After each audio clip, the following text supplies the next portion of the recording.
On va pas se mentir, ça fait du bien. Non, franchement, ça fait du bien. Premier match de Ligue des Champions dans un groupe relevé. Là, tu gagnes convenablement Dortmund. En plus, dans un groupe, comme je t'ai dit, où il y a l'AC Milan et Newcastle qui ont fait match nul bien avant ce match. Et n'oublie pas, bien évidemment, de liker la vidéo si la victoire du PSG t'a plu, bien évidemment. Et même si ça t'a dégoûté, tu likes quand même. Et abonne-toi si ce n'est pas déjà fait, si mon contenu te plaît. Alors, pour ce match, voilà, il y avait quelques doutes par rapport à la défaite contre Nice en championnat juste avant, cette semaine, où tu te disais, tu vois, est-ce que c'est un accident? Est-ce que les gens se sont pas trop enflammés encore une fois? Est-ce que la mayonnaise va réellement prendre avec Luis Enrique? Est-ce que, voilà, il faut nous laisser du temps, on est en construction, sauf que là, en Ligue des Champions, t'as pas le temps de prendre du temps parce que tu es dans un groupe quand même où tu n'as pas intérêt à perdre des points bêtement. Surtout que là, pour ma part, je le redis encore une fois, Dortmund est pour ma part l'équipe peut-être la plus faible du groupe cette année. Voilà, là c'est Milan, bon, ils viennent de se prendre 5-1 quand même face à l'Inter. Ils ont quand même fait match nul face à Newcastle. Donc nous, on est premier du groupe avec 2 points d'avance sur nos concurrents directs. Et j'ai trouvé que cette première mi-temps, visiblement, elle n'était pas à la hauteur de ce que j'attendais réellement. Tu vois, bon, il y avait de l'impact, etc. En plus, il y avait le doute, Ugarte était-il là? Est-ce qu'il va être là? Est-ce qu'il va pas être là? On était un peu en panique par rapport à Ugarte parce qu'il y avait vraisemblablement, et c'est pas bizarre, il y a une dépendance Ugarte au niveau de la récupération parce qu'il est partout le mec. Même si aujourd'hui je l'ai trouvé un peu un retrait, mais je pense qu'il s'est économisé parce qu'il est quand même, il est touché. Voilà, il était touché, il a joué quand même blessé parce que le mec c'est un guerrier, etc. Mais on sentait quand même quelquefois qu'il levait le pied quand même, et c'est très bien parce que tu as aussi Marseille à jouer, je vous rappelle, dimanche, donc on a encore un match important. Et cette première mi-temps, certains chroniqueurs sur Twitter ont vu un Vitinha discret. Apparemment, et moi Vitinha, je trouvais, je souligne son importance de jeu aujourd'hui encore une fois. Il prend de plus en plus confiance. Alors c'est pas un match extraordinaire du Paris Saint-Germain, c'est pas non plus un truc de feu de dieu de Vitinha, mais je trouve que Vitinha prend de plus en plus confiance. Alors il manque encore de confiance pour ma part. Je pense qu'il peut encore faire beaucoup mieux. Il avait peut-être ce truc de complexe d'infériorité par rapport à Marco Verratti, j'en sais rien, alors qu'il pouvait jouer avec lui, mais je le sens quand même libéré. Alors c'est peut-être sous Luis Enrique, parce qu'on va parler aussi d'Hakimi. Sous Luis Enrique, c'est plus le même Hakimi, les gars. Je dis depuis le début de saison, Hakimi, je le tacle pas parce que tout simplement, je trouve un bon Hakimi, et ce soir, il a encore prouvé qu'il était très bon. Devant, première mi-temps, j'ai pas trop aimé, je vous le dis honnêtement, même s'il y avait des petites combinaisons entre Mbappé, Kolo Muani, Dembélé, je trouvais que trop c'était sans cesse chacun son tour. Voilà, j'ai pas trouvé le collectif que j'aime bien voir sous Luis Enrique, l'ADN possession, et que ça joue des fois en transition rapide. Là, j'ai trouvé que malgré qu'il y avait des petites combinaisons quelquefois, des 1-2, j'ai trouvé que c'était trop chacun son tour. Dembélé, il avait la balle, il essayait de faire la différence. Kolo Muani, il avait le ballon, il essayait d'aller tout droit. Et Mbappé, il a essayé de tenter, il a essayé de forcer. On va revenir tout ça, mais la première mi-temps, ça n'a pas été à la hauteur de ce que j'espérais de voir du Paris Saint-Germain après la défaite face à Nice, où je me suis dit, j'ai commencé à douter en première mi-temps, même si on dominait, mais on a fait 12 tirs, un poteau de Vitinha bien évidemment, et 0 cadré, 0 tir cadré. Dortmund n'ont pas été dangereux, ils ont eu un tir, voilà, un tir, la défense a tenu, un super Marquinhos, encore une fois je le répète, mais Marquinhos commence à retrouver son niveau, avec un rôle qui lui va de mieux en mieux en tant que capitaine. Peut-être avec Luis Enrique, ça lui a donné confiance, et peut-être que certains qui sont partis, ça lui a soulagé lui aussi, malgré qu'il soit brésilien. Tu vois de qui je veux parler, par exemple?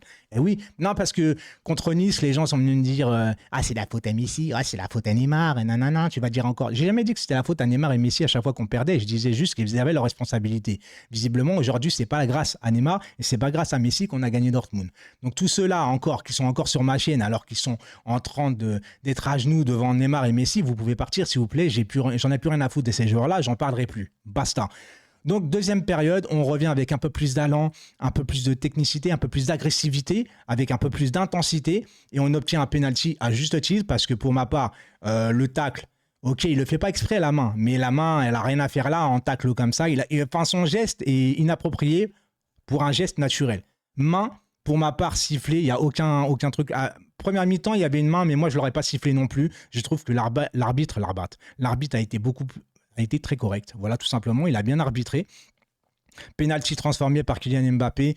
Et le deuxième but, voilà, un 1-2 entre Hakimi et Vitinha, encore Vitinha et Hakimi, un sang-froid pour moi, c'est une masterclass ce but, voilà. Tout simplement, il fait un crochet, beaucoup de joueurs auraient déjà tiré par panique, etc. Il te l'a crocheté, mais d'une facilité comme si qu'il était à l'entraînement, et puis après, d'un extérieur fouetté, voilà, il te confirme ça, et Hakimi, depuis l'arrivée de Luis Enrique, je trouve que c'est pas le même homme. Je trouve que son placement est beaucoup plus visiblement haut et surtout un peu plus axial, tu vois. Comme quoi, que si on utilise bien Hakimi, ben, il est bon. Alors, je dis pas que c'était que la faute de l'entraîneur par rapport à Hakimi l'année dernière, parce que je trouvais qu'Hakimi, quelquefois, il abusait. Mais cette année, moi, j'ai rien à dire sur Hakimi. Il fait ses matchs et de plus en plus, il monte en puissance et c'est bénéfique pour nous. Après, la défense, Skriniar a été bon. Visiblement, quand tu mets un défenseur qui est rapide à côté de lui, il n'a pas besoin de trop reculer. Même si à un moment donné, il recule sur l'attaquant, justement, quand il frappe, il doit aller dessus. Ça, c'est un défaut de Skriniar, c'est qu'il ne va pas sur le porteur du ballon. Il attend, il attend. Et rappelez-vous, contre Nice, avec Mofi, sur le dernier but, il attend, et on se prend le but. Et visiblement, Skriniar, je crois qu'il va falloir qu'à un moment donné, il prenne ses responsabilités et qu'il fonce sur le porteur du ballon et qu'il n'attende pas. Même si ce n'est pas son style, il va falloir ça. Parce qu'à un moment donné, tu ne peux pas attendre comme tu le faisais à l'Inter. Voilà. Aujourd'hui, j'ai vu un Paris Saint-Germain sérieux, impliqué, gagnant. On va pas trop comment ça s'appelle, être trop critique avec ce Paris Saint-Germain-là. Je le répète encore une fois, on est en reconstruction, mais reconstruction ne veut pas dire non plus qu'on doit faire que des matchs nuls et des défaites. La victoire était très importante. Comme dimanche, d'ailleurs, je ne pardonnerai pas un match nul ou une défaite. Victoire obligatoire, impériale, en championnat, déjà parce que tu as du retard en championnat, et en plus de ça, c'est l'OM. Je ne pardonnerai rien du tout à ce niveau-là. Maintenant, le reste, aujourd'hui, j'ai pas grand-chose à dire, sauf que voilà, il y a Gonzalo Ramos qui est rentré, on voit qu'il n'est pas en confiance, et moi, je ne vais pas le tacler, voilà, tout simplement, parce que j'ai l'impression que ça peut être un joueur qui va être beaucoup important pour le club dans les années à venir, même cette année, parce qu'on ne va pas avoir besoin tout le temps de 3 joueurs devant qui vont très rapide devant. Et à un moment donné, on va avoir aussi besoin des joueurs qui vont être un peu en mode, en mode pivot, en mode finisseur, en mode des gens qui vont... Un Gonzalo Ramos qui va devoir mettre la tête dans la surface, la présence dans la surface. Gonzalo Ramos, c'est un autre registre et je pense qu'on va en avoir besoin. Maintenant, il est vrai qu'il n'est pas en confiance. Même son but hors jeu, c'est dommage parce qu'il la place très très bien. On voit le geste du buteur. Donc moi, je lui laisse encore sa chance à Gonzalo Ramos parce que je crois en lui, tout simplement. Comme en Kolo Muani, qui a raté une occasion à un moment donné sur un centre d'Mbappé. Je pense qu'il doit faire beaucoup mieux, mais c'est des joueurs qui viennent d'arriver. On a changé encore une fois, je le répète, beaucoup de joueurs. Les automatismes, là, pour le coup, on peut parler d'automatisme parce que c'est plus les mêmes joueurs, même en défense. En défense, c'est quand même 2 joueurs sur 4 qui sont arrivés. Et j'ai envie de te dire qu'en plus, Nuno Mendes est blessé et lui, entre ses blessures et son infection qu'il vient d'avoir, j'ai l'impression qu'on ne va jamais le voir de la saison et ça me fait peur. Un très bon Zaïre Emery, très solide, très, très combatif, encore une fois. Je pense qu'après Marseille, il va falloir peut-être le reposer un petit peu. Ugarte, il va falloir qu'il se repose jusqu'à dimanche parce que je pense qu'il va avoir une petite douleur qui va revenir. Et voilà, moi j'ai trouvé un bon Paris Saint-Germain en soi. Peut-être devant, où ça a un peu plus pêché, visiblement, bizarrement, alors que c'est le devant où on met plus en avance les joueurs. J'ai pas trouvé un Dembélé transcendant. Moi, Dembélé, j'ai l'impression qu'il... C'est incroyable ce joueur parce que tu sens qu'il a un potentiel de malade et une facilité à éliminer l'adversaire. Mais j'ai l'impression qu'il ne réfléchit pas beaucoup sur le terrain. Et je pense que... Je ne sais pas si Dembélé, à la moitié de la saison, par exemple, je vise la moitié parce que je ne vais pas commencer à dire dans 5-10 matchs, tu vois. Mais à la moitié de la saison, je ne suis pas sûr qu'il reste encore titulaire. Même si c'est le pote à Mbappé, bien évidemment. Il faut prendre ça en compte, on est obligé quand même. Mais... je pense que derrière, un Kolo Muani qui peut dépanner à droite, un Gonzalo Ramos quelquefois dans l'axe, un Barcola qui va pouvoir peut-être pousser, un Kanguini qui va revenir après les Jeux asiatiques, qui, je vous rappelle, pourra avoir une diminution de son service militaire suivant jusqu'à où il va avec son équipe de Corée, tout simplement. Donc il faut le lâcher parce que c'est aussi bénéfique pour nous. Il y a des trucs à revoir. Je pense que le milieu de terrain reste quand même très juste parce que s'il y en a un des 3 entre Vitinha, Zaïre Emery et Ugarte qui est blessé, je pense qu'on risque d'avoir des déconvenus tout simplement. Je pense qu'on est très limité au milieu de terrain, même si Luis Enrique dit que c'est pas grave, même si Marco Verratti est parti. Là, je suis pas forcément d'accord avec lui. Je pense qu'il a été dans le sens de sa direction pour pas aller contre sa direction.